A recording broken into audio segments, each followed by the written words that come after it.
একদমই ফোন শাকিব ভাইকে একটা ফোন করি তাকে জিজ্ঞেস করে নাও। তো ব্রেকিং নিউজ এভরিওয়ান, শাকিব খানকে কোনোদিনই ভালো হবে না। অবশেষে জনপ্রিয় নায়িকা বা প্রিয়তমা মুভির নায়িকা প্রিয়তমা ইদিকা পাল শাকিব খানকে নিয়ে কিন্তু মুখ খুললেন। সম্প্রতি আমরা দেখতে পাচ্ছি যে মিডিয়াতে একটি খবরই ঘুরপাক খাচ্ছে, সেটা হচ্ছে আমাদের সুপারস্টার শাকিব খান নাকি 3 নম্বর বিয়ে করবেন। সো এই বিষয়টা ইদিকা পাল শুনেই কিন্তু তার মুখ খুললেন। শাকিব খানের সাথে যা যা হয়েছে বা যা যা করছেন সব কিছু কিন্তু একদম মিডিয়াতে ক্লিয়ার এসে বলে দিলেন। সো ইদিকা পাল বললেন যে শাকিব খান আমার সাথে অনেক কিছু করছে, হোটেলে রাত কাটাইছি বা অনেক নোংরামি করছে শাকিব খান আমার সাথে। সে আমাকে হচ্ছে বিয়ের প্রস্তাবও দিয়েছে। আমি বলছি যে কিছুদিন পরে বিয়ে করব।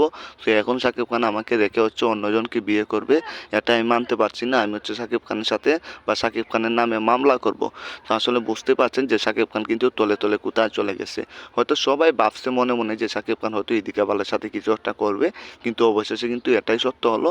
এখন ইদিকা পাল বলেন যে আমাকে শাকিব খান বিয়ে করতে হবে, না হলে হচ্ছে আমি মিডিয়াতে হচ্ছে সব কিছু একদম ক্লিয়ার প্রমাণ সহ দেখাই দেবো, বা ভিডিও আছে আমার কাছে, আমি ভিডিও সহ সবাইকে দেখিয়ে দেবো এবং হচ্ছে আদালতে গিয়ে মামলা করবো শাকিব খানের নামে।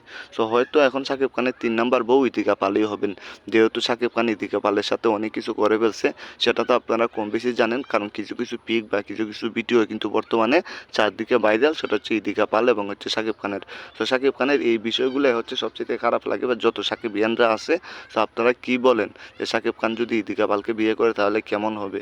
যদিও সে অন্য ধর্মের, সেটা ব্যাপার না, তবে দুজনের জুটি কিন্তু সেই হবে বা বনবে ভালো। তো আপনারা আপনাদের কমেন্টে জানিয়ে দিবেন। আর শাকিব খান আসলে কোনদিন ভালো হবে না, এটা সম্ভবই না।